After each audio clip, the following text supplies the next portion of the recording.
Here's a new health warning that finds out that no amount of booze, apparently, sausage or bacon, is safe at all. Joining us now to weigh in is Dr. Mikhail Varshavsky, also known as Dr. Mike, with maybe not such good news. Dr. Mike, say it ain't so. You walked into the lion's den before. Look, I understand we have all the booze, we have all the bacon. It's the holidays, you have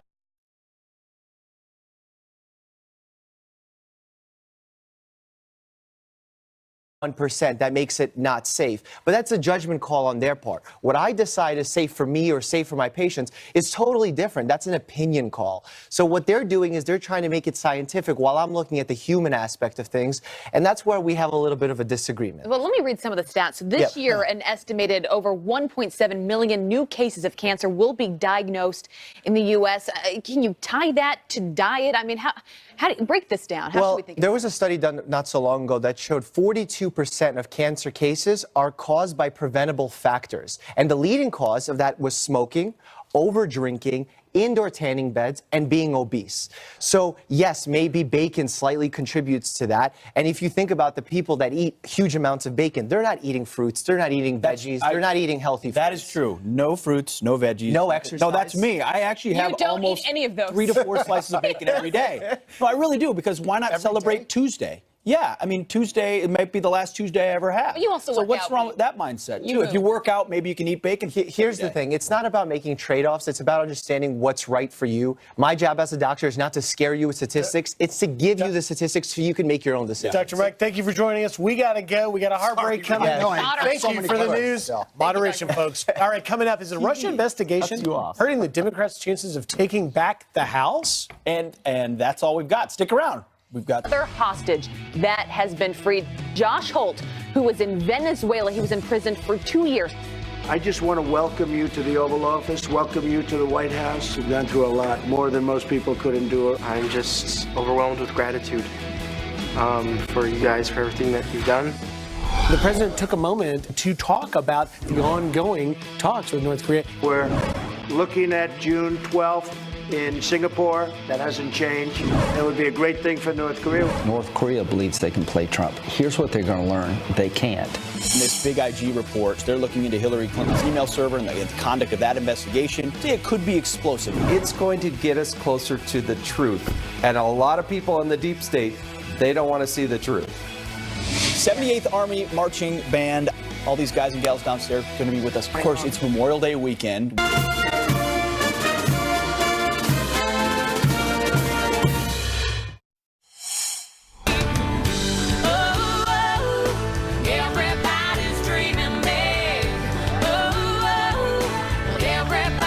All right, so this is the Bone Frog obstacle course.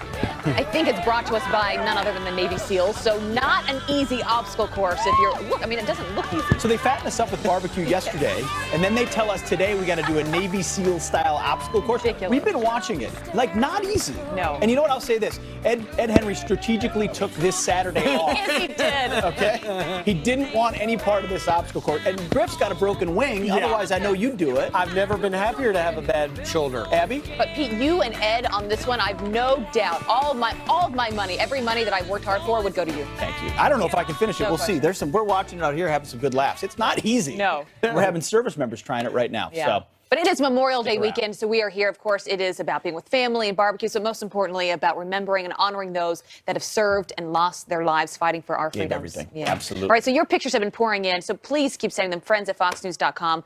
Carrie sends us this one of fallen Navy SEAL Team 6 member Kenneth Butcher, killed in action during the invasion of Grenada back in 1983. Wow. Great photo. And Janice remembering her first cousin Franklin, who was killed while serving in Vietnam. I get chills just looking at these. Yeah. This one from Mimi of Chief Petty Officer and Navy SEAL Heath Robinson. He died nearly 7 years ago in Afghanistan. We remember him and all the servicemen and women who lost their lives in every generation on the battlefield for this country. Keep the emails pouring in. Email or on Twitter, #ProudAmerican. But the email is friends@foxnews.com. It is not lost on this program. I love being on this show because we honor the flag, we honor the troops, we honor our veterans all the time. But this day is special because we honor those that gave the last full measure, absolutely everything, so that we could have a Memorial Day weekend. And I believe the saying we hear a lot on this weekend is all gave some, but some gave all. And that really hits home for the freedoms that we enjoy. And I love that every day. we have the Mannion family on the show a lot. And Travis, who lost his life in Afghanistan, his sister was on. And before he went out to serve and ultimately lost his life, he told his family, he said, "Why are you leaving again?" He said, "If not me, then who?" And it is a saying and a statement that we should all live by. A mantra for heroes and really in many respects, the face of this generation's wars. Yeah, so thank you to all who serve, and keep those pictures coming. But we have a lot of news we want to get to this morning, starting with what is going on in North Korea. The White House is now sending a team over to Singapore, preparing for a possible revival of the historic North Korean summit. This is Moon Jae-in and Kim Jong-un hold a surprise meeting saying the North is committed to complete denuclearization. That was big news yesterday. Well, Jillian Turner is live in Washington, D.C. with the latest news this morning. Jillian. Good morning, guys. The White House is gearing up to deploy staff overseas to Singapore as it had planned for several weeks in anticipation that the June 12th Trump-Kim summit will go forward. A statement from the press secretary reads, in part, a pre-advance team for Singapore will leave as scheduled in order to prepare should the summit take place. President Trump putting an even finer point on the scent of optimism last night. A lot of people are working on it. It's moving along very nicely. So we're looking at June 12th in Singapore. That hasn't changed. And it's moving along pretty well. So we'll see what happens. This in spite of the fact that just 2 weeks ago, the White House was stood up by their North Korean counterparts when they traveled to meet in advance of the planned summit. Also breaking this weekend, a surprise meeting between the leaders of North and South Korea yesterday morning to discuss plans for the possible summit. On the heels of that meeting, South Korean President Moon reaffirmed Kim's commitment to a face-to-face meeting with President Trump and to complete denuclearization of the Korean Peninsula. Lots of angst here in Washington, though, about the concept of denuclearization.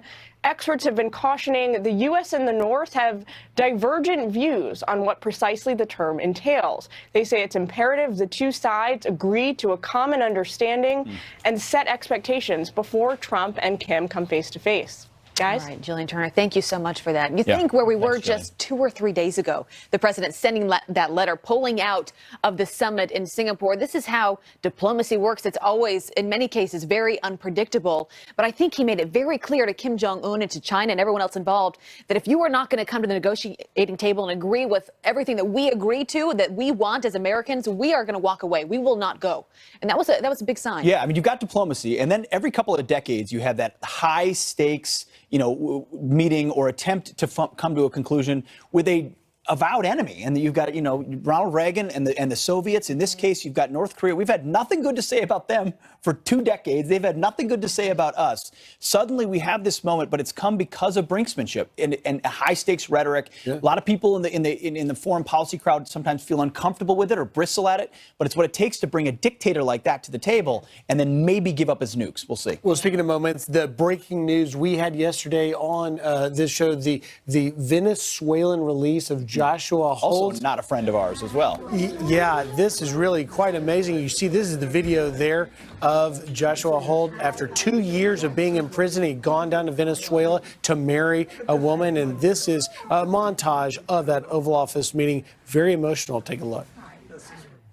I just want to welcome you to the Oval Office, welcome you to the White House. I'm just overwhelmed with gratitude for you guys, for everything that you've done, for the support of my wife through those 2 years. They were very, very, very difficult 2 years. Mr. President, I can't tell you how much I appreciate you. This wouldn't have happened without you.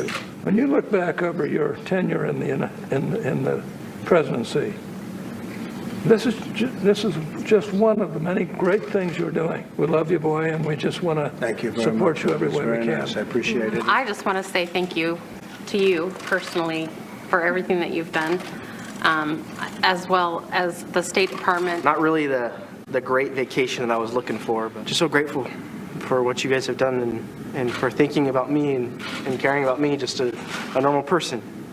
So it really touches me, and thank you. You've been very brave, actually. You've been incredibly brave. We saw what was happening inside of that prison. So you really have been very, very brave.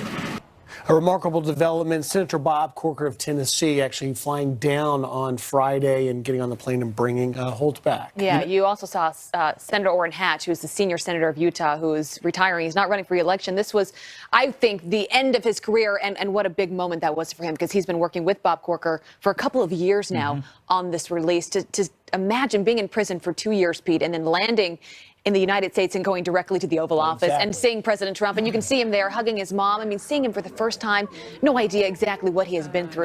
People that have looked at this situation said they didn't think there was any chance he was coming home at all. No relations between our two governments, very hostile. But this has been a test. I think there's, as everyone has said, a lot of testament to the president here who, you know, a lot of times you might say these are the forgotten men and women, these hostages that no one reads about, no one hears about, no one thinks about, except for their families who long and wonder whether their own government will care enough to bring a lowly, average, regular citizen like you or I back and pay, and not do it by delivering pallets of cash or giving back 5 Taliban. Finding a way to do it through sheer force of will and diplomacy. In this case, a big win, and something this president has been focused on. A lot of hostages coming home. 17. There's 17 civilian hostages that have been released under the Trump administration from different countries, and he highlighted that stat yesterday. So, as you said, it's important because they've stayed on it from the very beginning. You can often get lost and move on to something else. These are individuals, though, and everyone matters. You talk about the president being focused. He's also focused on something here at home, and that is unleashing on the revelation that an FBI informant may have been inserted into his 2016 campaign. Here is one of the many tweets that has come down in the last 24 hours. We'll just put this one up for you. He says, with spies or informants, as the Democrats like to call them, because it sounds less sinister, but it's not, all over my campaign, even from a very early date. Why didn't the crooked highest levels of the FBI or justice contact me to tell me of the phony Russia problem? That's the key question right there. You could make the argument, hey, we thought Russia was infiltrating, so we put an informant or spy or agent, whatever you want to call him, inside your campaign. If it was for President Trump's own good, then you would brief them and say, we're trying to get information to make sure the Russians aren't influencing you or colluding. So here, you make sure you know. They didn't tell them. By the way, NBC News, I was reading last night, they're reporting that the campaign was informed, that they did let them know that, you know, whether it's Russia or other countries that are trying to impact our election process or take advantage, they said we are taking steps to. Important nuance there. Big difference between telling them that the Russians could be running around in the periphery and telling them you have a spy or informant inside your campaign talking to your campaign. And why people. not have a spy or an informant on the Hillary Clinton campaign, if that is the effort? If they're really, you know, if they're going to go after any campaign to get into our elections, there was a Trump campaign, there was a Hillary Clinton campaign, right? Yeah. And there's plenty of evidence of collusion, if you wanted to say so, depending on how you define it on that side of that. How about we spy on nobody for political reasons in this case, or if you do it, you tell them about it. And I think that's the huge question left unanswered this morning. Well, it began in a semantics battle, and it's going to develop into something much larger. And I believe that we're going to find out more probably in some of our guests coming up later today. That's right. Absolutely. All right, so the midterms are coming, by the way. If you have not been paying attention, it is around the corner. Well, Mitch McConnell, because there's been all this talk about a blue wave and how the Democrats are going to win across the board and Republicans are in a lot of trouble. Well, Mitch McConnell is out there, and there have been a lot of people criticizing him and his leadership, but he's saying no need to worry that there is not going to be this blue wave that everyone's talking about. This is from the New York Times. He says Democrats go all out to avoid disaster in California House races, and that there's really nothing to worry about as long as we get out there and we communicate our message. Griff, you got to give full credit here. Griff spotted this story this morning atop the New York Times. The other title that was had for it in the print edition is Democrats see election perils in a blue state. I mean, the California is the center of the resistance, and there's reasons for it because the top 2 vote getters are on the ballot, and if there's tons of Democrats running and all the votes go to Republicans could actually win in Democratic states. But there is a crack in the fissure, the crack in the narrative, and you see it in the generic polling as well. Sure. Trump's success is bleeding through the way voters view the world, and it could change that prediction. Exactly. I mean, look, here's the big thing. You know, California has long been dubbed the center of the resistance against the Trump administration, and now you have a couple of factors that Karl Rove was pointing out on our channel earlier, and that is that the president's poll numbers are rising. The economy is perceived in all corners of this country as improving, whether you give the tax cuts credit or not, and the fact that you have this massive overcrowding in races of Democrats. And so at the headquarters of the resistance, they are worried that you're going to have Republicans getting the top 2 vote getters, and literally because of the crowded Democrat field, You're making the point, Griff, that you can't be successful if your only policy is going up against President Trump. You actually have to run on something. And if the economy is doing well, which it is, and people vote with their pocketbooks, if they feel like they're getting more in their wallets, they're able to spend on their children and give them a better life, it makes it tough for Democrats to articulate a message that's better. And they want to know what they're for, what Democrats are for. And all this time since the election, the postmortem still hasn't happened. So we'll see where that goes. We'll see where that goes. All right. Well, you may have seen headlines. The left is slamming the Trump administration over a new report that says the administration has lost nearly 1,500 immigrant children. But our next guest says that's not the whole truth. Plus, a new poll showing an overwhelming majority of the NFL fans support the league's new anthem policy. What does football great Herschel Walker think? We'll ask him. That's coming up next. Stay tuned. And some in the media now up in arms over a new report revealing that nearly 1,500 migrant children the Department of Health and Human Services placed with the U.S. sponsors are now unaccounted for. A number of media outlets like the Washington Post, Salon, and BuzzFeed out with headlines like these. You see those missing children. But what exactly does unaccounted for mean? Here to weigh in, Executive Director of the Center for Immigration Studies, Mark Krikorian. Mark, good morning. What is this about the government lost 1,500 migrant children? What it means is that when these unaccompanied minors, this is people who came over, they were smuggled here by their parents, but they came supposedly on their own.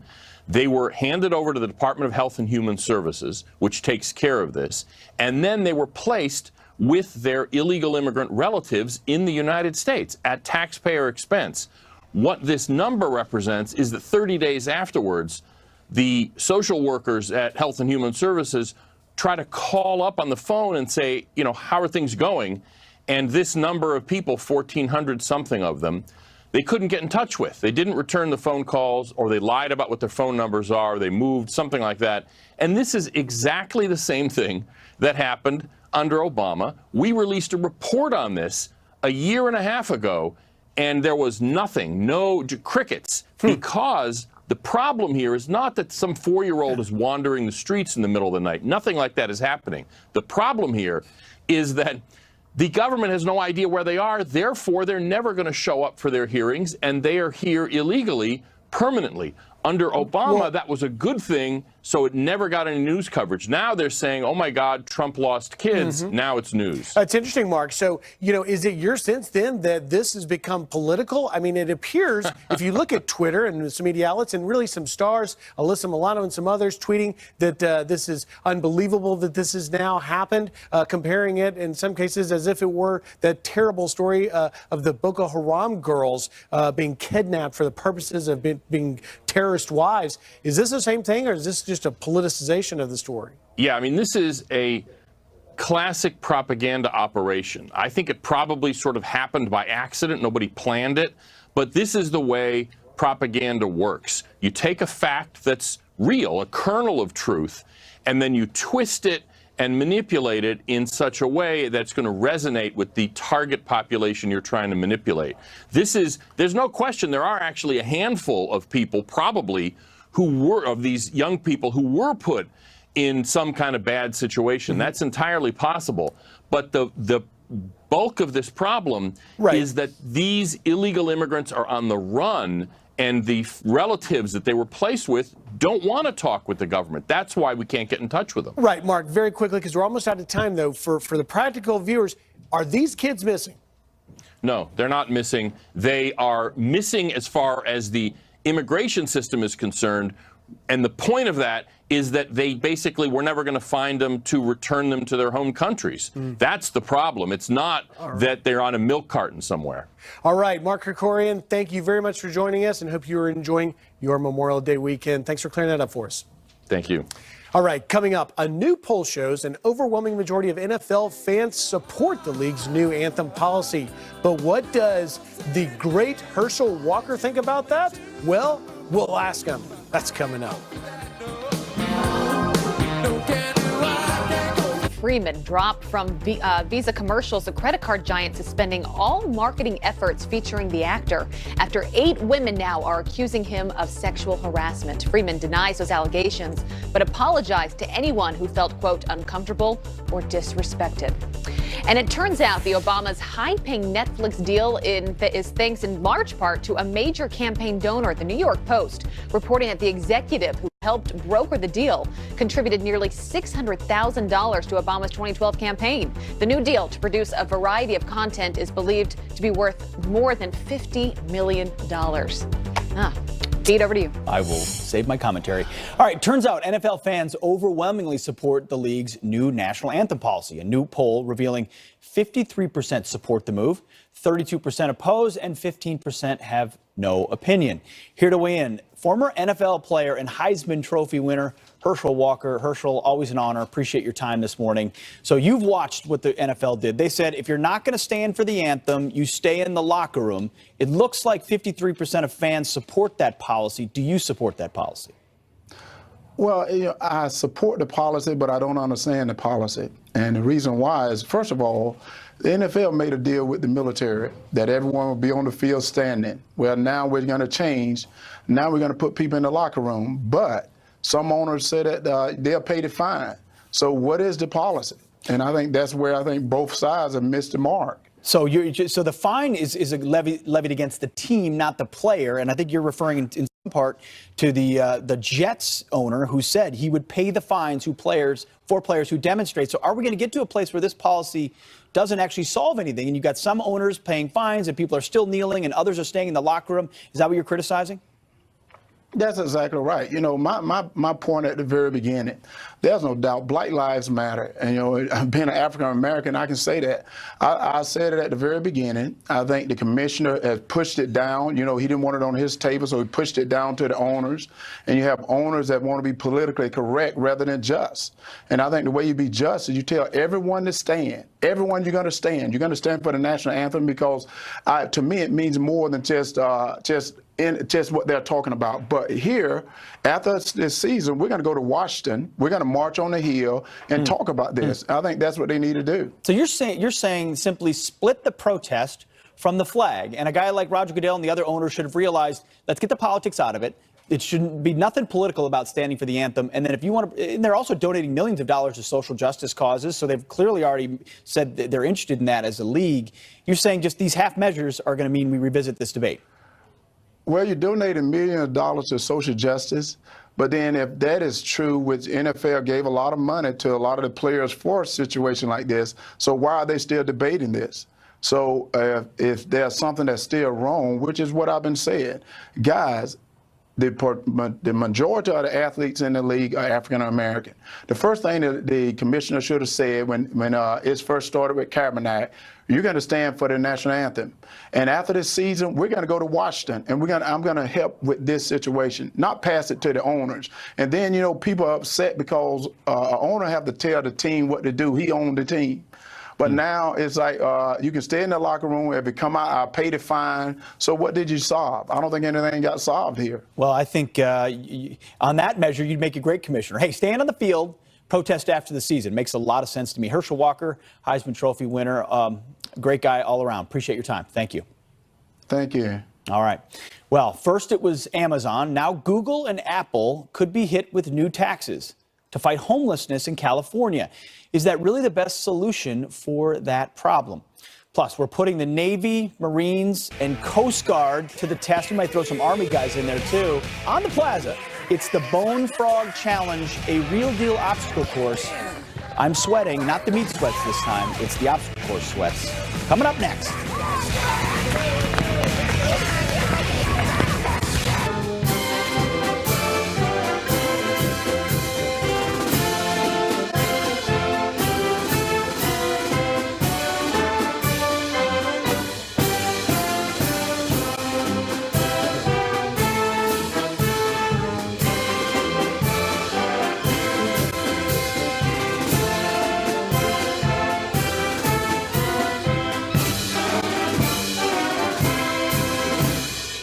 Hey, thank you guys for being here so much. Sergeant, how you doing? I'm well, thank you. How are Excellent. you? Sergeant Grayson, appreciate your time, and Sergeant First Class Edelin as well. Both Sergeant First Class, but in the Army we shorten it all the time to say Sergeant. So tell me about the 78th Army Band, please. So 78th Army Band out of Joint Base McGuire-Dix Lakehurst is a reservist band, of Army reservists. We do our normal Army Reserve duties, a weekend a month, training in the summer usually, and we support missions for civilians, military audiences, ceremonies. It's a fantastic job to be in. It's a great outfit, but I've spent a lot of time at Fort Dix. It's like, no, I'm just kidding. It's great. I mobilized out of there twice, so I know a lot about it. But the music like this is inspirational to a lot of people. What does it mean to you to be able to play on behalf of our nation's Army? So I think one of the greatest things about being an Army musician is we get to serve our nation through music, and whether it's playing the service songs like we are this weekend, or it's community relations, supporting with our popular music groups and all sorts of things. It's really a unique opportunity for us as soldiers to serve our nation. Absolutely. And this weekend, not about soldiers or sailors at all. It's all about Memorial Day and remembering those. What does it mean to play when you're thinking about those who paid the full measure for us? They gave that ultimate sacrifice to their nation, and that's something that we always hold near and dear to our hearts whenever we put on a uniform, but especially for performing at Memorial Day and moments like this. Do you do a lot of Memorial Day weekend type stuff? Most every year, yes. Like right here on Fox and Friends? Absolutely. Appreciate it.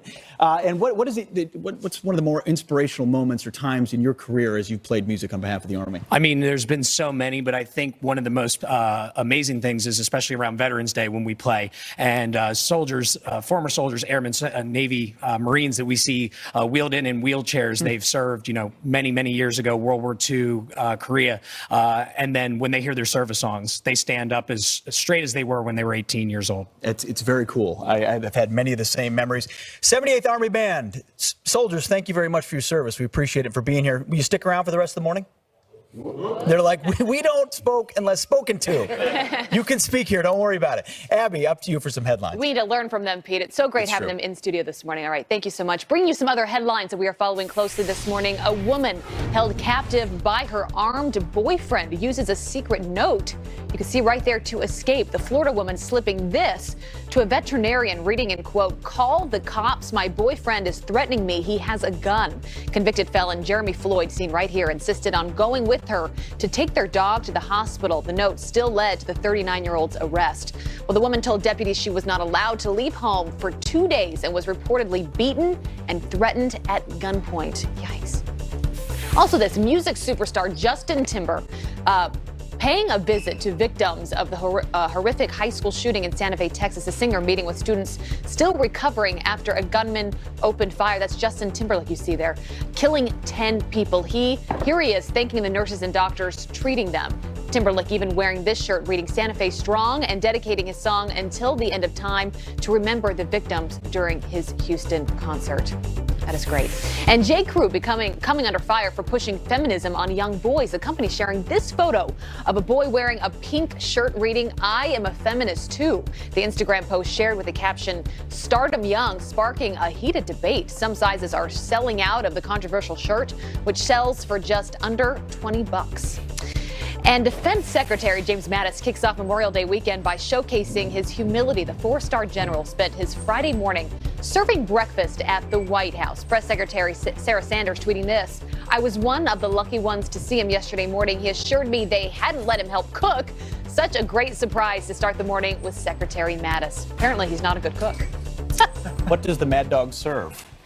Good question. I don't know. I don't know. MREs, perhaps. Yeah. Hopefully MREs, yes. Well, out to Rick for some weather, and for some people in this country, some very serious weather, Rick. Yeah, we have a first tropical storm of the year. Subtropical storm right now, that's just a meteorological delineation. But for what you need to know, we have big rain coming across parts of Florida again. In fact, rain showers this morning across parts of the Northeast and across parts of the Ohio Valley. That's going to kind of be stubborn with us throughout a lot of the day today. And then this is that storm we're talking about. It has a name. Alberto's a name, and very heavy rain coming in across parts of Florida. Florida, which had a lot of drought going on this winter. All that drought was erased in the month of May after very heavy rain. And now we're going to have a hard time because we're not going to be able to absorb a lot of that moisture that's coming in across areas of Florida. Flooding concerns across much of Florida and across the Central Gulf, and we'll be seeing some spots that pick up maybe 6 to 8, maybe 10 inches of rain wherever that storm makes landfall. Just to the east of that, it's probably going to be the worst of it. All right. It is Fleet Week here in New York City, and today we are celebrating with the Navy, Marine Corps, and Coast Guard. And we're putting them to the test with the Bone Frog Challenge. Joining us now is Brian Carney, Chief Executive Officer of Bone Frog Challenge, and Josh Rich, Race Director for Bone Frog. Guys, welcome. Thank you very much. We are oftentimes happy when you guys are here, not all the time. Today we got a rainy day out here, but Brian, tell us about the event and the events that you guys put on. Yeah, Bone Frog is the world's only Navy SEAL obstacle course race. We have our next race right in New Jersey, June 16th in Stanhope.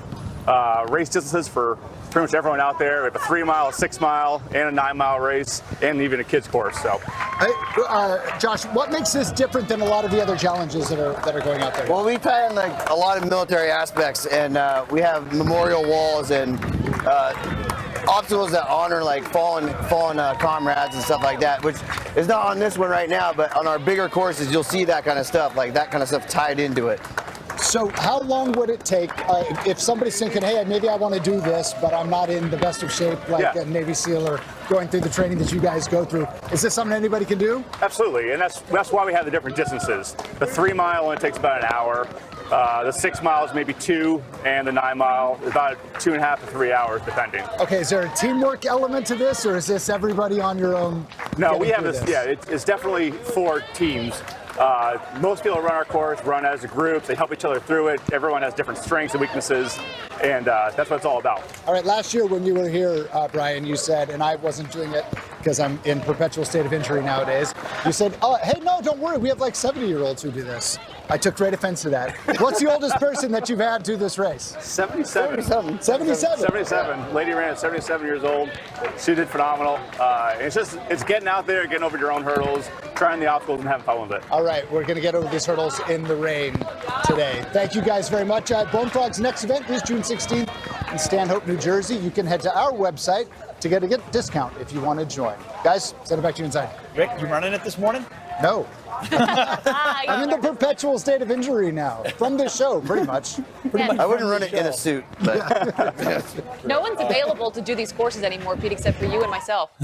You're in it. And Ed took the day off, so Yep, of course he did. purposely avoided it. And Griff, you would do it. You get the spirit of a bone frog, but I have a pinch hitter, Todd Pyro, could be in it. I'm just TV's going to Todd tease that. Pyro? I'm just going to tease that. I don't know. Maybe. Todd Pyro. TV's Todd Pyro might That's be a in on the tease. show today Yeah. to run the obstacle course. That is a tease. All right, well, coming up, the new op-ed says, vote veteran to get the job done in Washington. Well, this Navy SEAL who served 10 years overseas is now one step closer to serving in Congress. He's going to join us live, and we'll ask him about it. And first it was Amazon. Now Google and Apple could be hit with new taxes to fight homelessness in California. Is that really the best solution for the problem? We'll dig in. Stay tuned.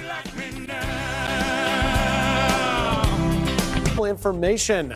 The FBI sending a warning after Russian hackers placed malware on more than 500,000 internet routers in the U.S. To keep your data safe, the agency also recommends using a stronger password on devices. And double check your spam, but not in your email, in your cabinet. Hormel Foods recalling more than 228,000 pounds of canned spam, pork, and chicken because they could contain pieces of metal. Look at your screen for the number of the affected containers. There have been minor injuries reported. Abby? Yikes, stay away from that. Thank you, Griff. All right, Seattle's new head tax, which forces major companies to pay up and help the homeless, may be expanding now to the state of California. A city in Silicon Valley is now considering the tax, meaning companies like Google and Apple would be hit the hardest. And although the tax applies to some of the richest companies in the country, it's actually the employees who will have to pay the price. So is this really the best way to tackle the homelessness problem? Let's ask Fox News, Fox Business Network's Christina Partsinevelos. Always good to have you on, Christina. And I know that this in particular, homelessness, is a passion of yours. You've worked on it in Canada when you were there. First, explain to our viewers what is going on in Seattle and potentially in California Well, now. Seattle, the homelessness has been a massive problem for quite some time. Right now, it's the 3rd largest homeless population in all of the United States. In California, not necessarily the same situation in certain pockets. You're thinking, most people think Silicon Valley. What are you talking about? That's not true. But go to San Francisco, which is very close. Exactly. Yeah. So close, and it's a huge prevalent problem. And so now they need to find ways to combat that. So why don't we go after these large corporations, often that have, helped the booming economy, but at the same time created these societal issues where you pushed out those people that are not working at these tech firms. And so what's happening in Seattle is they are imposing in 2019 this $275 US per head, per worker tax on these companies. They're hoping to raise almost $50 million. Why? Because they want to provide affordable housing and then have emergency services for homelessness. So that's what's happening in Seattle. Of course, you have Amazon, Amazon being the most vocal, saying that they don't support it at all. A lot of businesses may not support it, those businesses that make more than $20 million, and they want to take that model and use it in San Francisco. What does that mean for some of the employees? Because you talk about the companies paying for this, but that's not directly coming from the company itself, right? Some of it does fall on the employees. They're going to have to fork up. Well, it's going to be a massive tax that's distributed, but I think the long-term effect could be if these companies pull out, then the economy may change, and you'll see a lot of companies go, jobs being relocated. And so that's probably the larger effect on employees, the one that'll have a long-standing effect. But I think overall, though, how else are you going to do it? So there's two sides to it. The businesses that are saying, you know, we shouldn't be paying for this. It should be the government. It should be stateside. They need to do a better job at managing these shelters versus those people that say you're the reason why we have this big inequality gap. You're the reason why people have been pushed out of the area, why rent is astronomically high. What do you think? Do you think this is one way to combat it?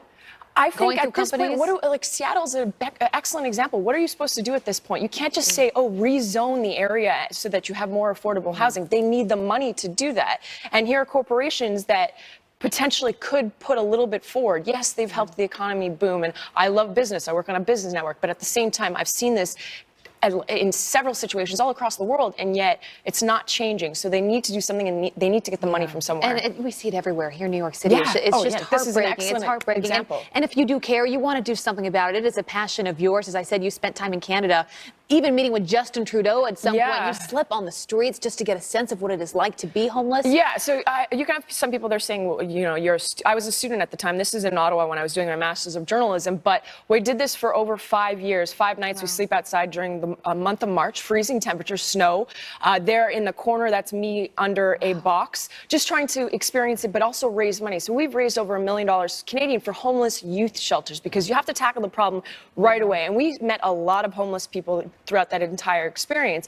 They're sharing the stories, and that's the problem. They become accessories to the environment. People don't want to look them in the eye. People just ignore them while walking and assume, oh, they're addicted to drugs. Oh, they're addicted to alcohol. That's not always the case. It could be for some, but not all. And I think that it's just raising awareness. You may not agree with it, and you think, oh, you know, she's just out there, just a student. But at least we were able to connect with some people, raise awareness. Hey, I know that girl. She was in my class, or I worked with her. Why is she sitting out there? Christina, it is an important cause and one that we can tell you are very passionate about, and we are all better for that. Thank you so much. Thanks for being with us this morning. Thanks.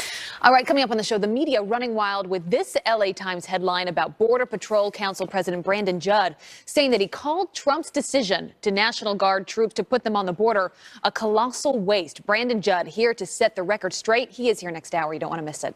Plus, a new op-ed says vote veteran to get the job done in Washington. This Navy SEAL who served 10 years overseas is one step closer to serving in Congress. He is going to join us with his story and how things are going. He's joining us next.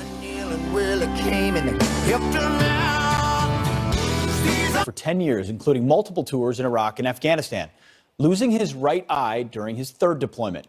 And yet he's still not done serving. Now he's running for Congress in Texas and just defeated State Representative Kevin Roberts for the Republican spot on the ballot 70-30.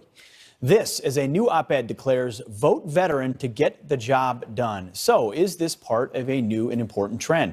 Let's ask GOP congressional candidate in Texas and retired Navy Lieutenant Commander Dan Crenshaw. Sir, first of all, congratulations on your win. Thank you. You got to that runoff because you were a distant second before that. More money was spent by other candidates from outside groups for other candidates. What was different about the race you ran that led to that vote, which is 70-30 is not a small margin of victory? Now, well, you know what? Our campaign really caught fire, and it caught fire because we were able to inspire others. You know, I like to use Reagan's quote, the greatest leaders are not the ones who do the greatest things, they're the ones who get the people to do the greatest things. And just one supporter after another they really drove our campaign to the finish line. And it was such an amazing thing to see. It was such an amazing thing to see so many people get inspired. And I think that just comes from being authentic, running an honest campaign. Don't necessarily tell voters what they want to hear, but just be clear with them, be honest with them. Dan, you it say works. our country needs leaders, not politicians, authentic. What did you tell people that they didn't want to hear that still drew them toward your campaign? You know, we talk about hard issues. We talk about entitlement reform. We talk about the real world out there. You know, the real reason that we have troops overseas and why that matters when we're trying to protect Americans here at home. These are not easy things. These aren't your typical political talking points, but voters can take them. Voters are smart.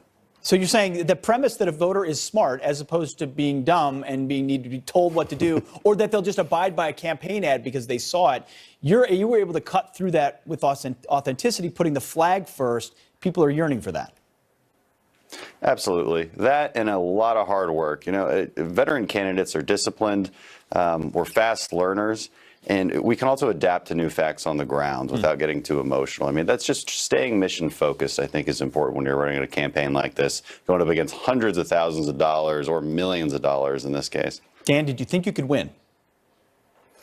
We always thought we could win. I'll tell you what, we always got told right away, hey, thank you for your service. When this doesn't work out, we hope you still stick with it. And my wife and I saw that. We're like, oh, no, how about we just win? I mean, why would we get into this? Why would we put ourselves through this if we didn't intend to win? And that's exactly what we did. And we're really proud of the way we ran this campaign. Of course, it's not over. We still need help going into November. We can't fall asleep at the wheel. Well, sometimes the political class, even if they do appreciate it, it can be patronizing. Hey, kid, nice try. Thanks for your service. We'll see you in 10 years when you're ready to be a congressman. You blew right through that. Part of that is understanding what service means. This is Memorial Day weekend. We remember those who gave everything. As a vet who spent so many tours on the battlefield, talk to me what Memorial Day means to you. I'm glad you asked. Memorial Day, I mean, it is about celebration. You know, across America right now, it's festive. We're barbecuing. We're fireworks. We're hanging out with our family. But here's the thing. Memorial Day to a different class of people means a different thing. And that's the warrior class. That's the men and women who have been overseas in combat, and it's their families who hold down the home front. You know, and to them, here's all they ask. They ask that you do not forget to remember. And that is so important. And here's another thing I think we should be asking of people. Remember why these men and women fell in the first place. And they fell so that we could live, so that we could continue serving our country and serve our community. I think that's what they ask in return. Dan Crenshaw,